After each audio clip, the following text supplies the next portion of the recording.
A day after Kyiv struck one of Russia's top oil refineries, Moscow launched several attacks across Ukraine, according to local media. 4 firefighters that were tackling a blaze were injured and taken to the hospital after they were targeted by a Russian drone attack in the Chernihiv region. Meanwhile, in the Sumy region, at least 12 people were injured, one of whom is in critical condition when missiles struck an agricultural field. Another 9 people were wounded in Kramatorsk in the Donetsk region after Russia struck the city center with 3 guided bombs. Найбільш ефективні санкції, які діють найшвидше, це вогонь на російських нафтових заводах, на їхніх терміналах, нафтобазах. Суттєво обмежили російську нафтову галузь, і це суттєво обмежує війну. A day prior, Ukraine struck one of Russia's largest oil facilities. Several media reported oil prices rose on Monday as a result of the attack. On Sunday, US President Donald Trump had also called on NATO allies to stop purchasing Russian oil and claimed it weakened the alliance's negotiating position. Israeli Prime Minister Benjamin Netanyahu defended Israel's planned expanded operations in Gaza, as well as the controversial strikes on Qatar, as he spoke in a joint press conference with U.S. Secretary of State Marco Rubio. Netanyahu repeated Israel's demands to secure an end to the war, the release of all hostages, and the destruction of Hamas. He also urged civilians living in the northern city to heed Israeli advice and follow evacuation orders to, quote, get out of harm's way. The Israeli premier accused Hamas of allegedly preventing civilians from leaving the city to use them as human shields. He also stated, without presenting evidence, that Hamas militants are shooting them in the legs to force them to stay in combat zones. The Israeli Prime Minister also defended his country's attacks in Qatar last week, which much of the international community slammed as illegal. Netanyahu asserted that it's enshrined within international law to protect yourself, even beyond your borders, to eliminate threats harbored in other countries. You don't have such sovereignty when you are effectively giving a base to terrorists and a place where they can ply their gruesome trade.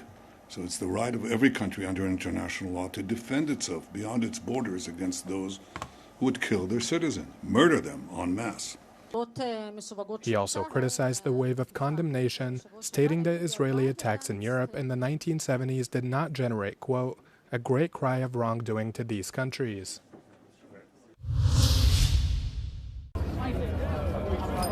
UK Prime Minister Keir Starmer condemned what he called dangerous comments made by Elon Musk at Saturday's anti-immigration rally in London.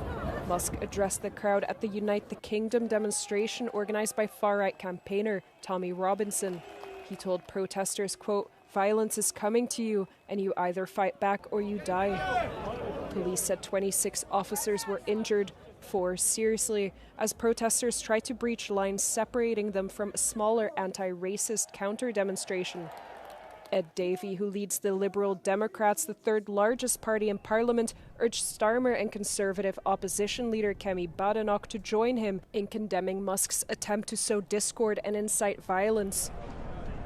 This is not the first time Musk, a former ally of US President Donald Trump, has supported far-right figures in Europe, including Robinson and the Alternative for Germany party.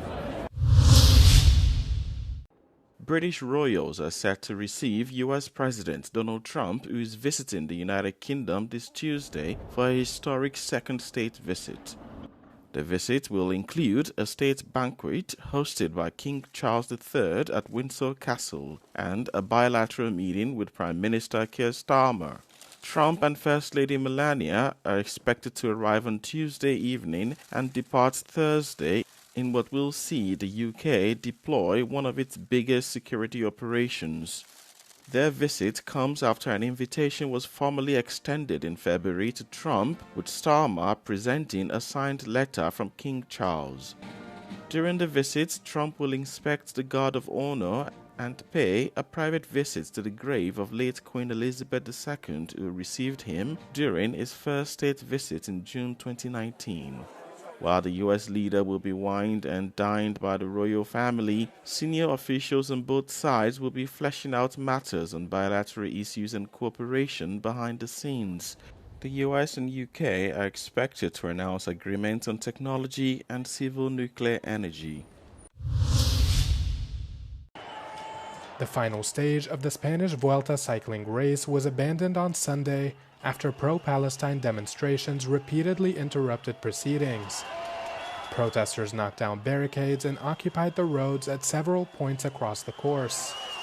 Clashes erupted between protesters and the more than 1,500 police officers deployed to secure the event. The protests forced riders to disembark their bikes ahead of a mostly ceremonial ride into the capital, Madrid.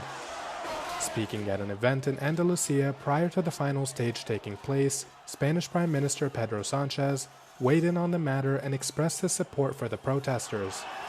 The Spanish premier was heard saying, quote, "Our admiration and respect should be with the people who mobilize for just causes like that of Palestine and Gaza." Protesters say they took to the streets to oppose the participation of an Israeli team at the event, while a genocide perpetrated by their government unfolds in Gaza. They demanded an immediate end to the assault on the enclave, which according to the latest figures, has claimed the lives of just under 65,000 people. Protesters are also demanding an increase in the flow of aid and medical supplies to the Strip to alleviate the horrid humanitarian crisis. The protests come as the Israeli army launched a fresh offensive on Gaza City, which seeks to occupy the city. Danish cyclist Jonas Vingegaard of the Jumbo-Visma team, who was leading by over a minute, was crowned champion of the event.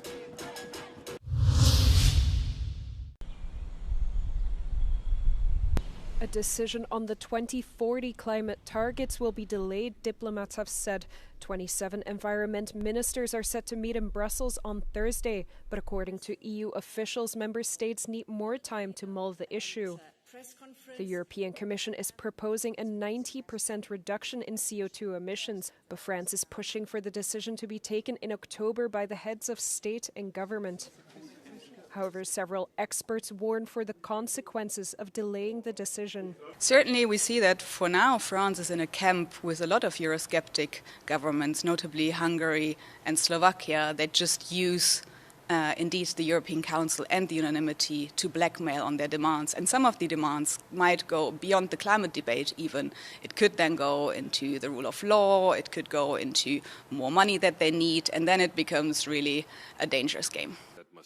On paper, adoption by the 27 ministers should be straightforward, requiring only a qualified majority.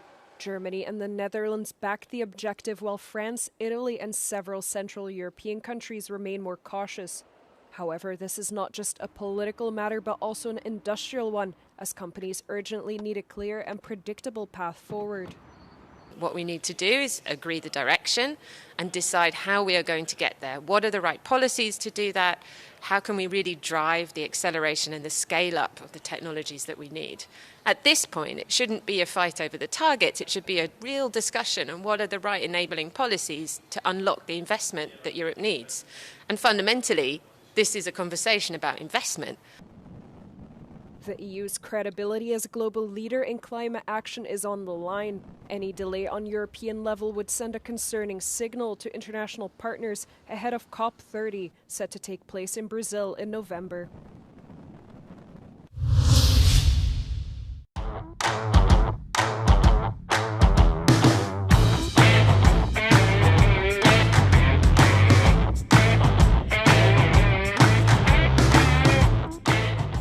Will change the society and the way of living and the way of working.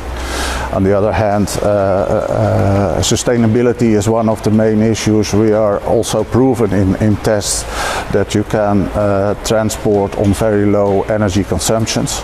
And on the other hand, implementation of a Hyperloop, as you probably know, it's much more easier to build a Hyperloop system spatial-wise in a crowded environment than you do, for example, high-speed rail or highways.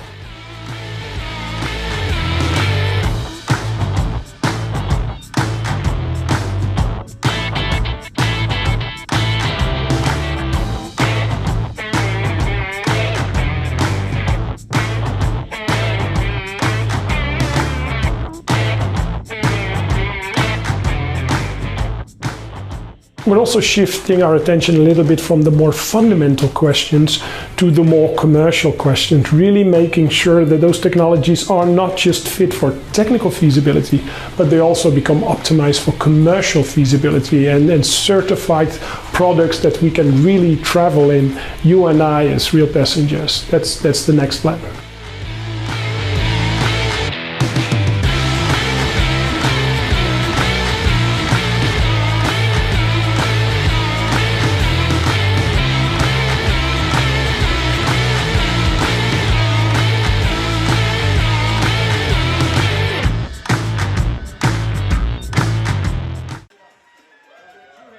The 15-year-old Owen Cooper became the youngest male actor to win an Emmy Award for his performance in Adolescence, a show that brought home a total of 8 Emmys. It was not the only record-winning moment at the 77th edition of the Emmy Awards on Sunday. The studio made Emmy history with its 13 wins. The series came into the evening having won 9 Emmys already during last weekend's Creative Arts ceremony. On Sunday night, it added 4 more, which all went to Seth Rogen. And The Pit took the top drama prize, beating Severance, with Noah Weil claiming his first Emmy for lead actor. The evening also brought wins for Jean Smart, winning her 4th Emmy for Best Actress in a Comedy for Hacks and 7th Emmy overall, as well as Stephen Colbert, who took home an award for the first time for Best Talk Show.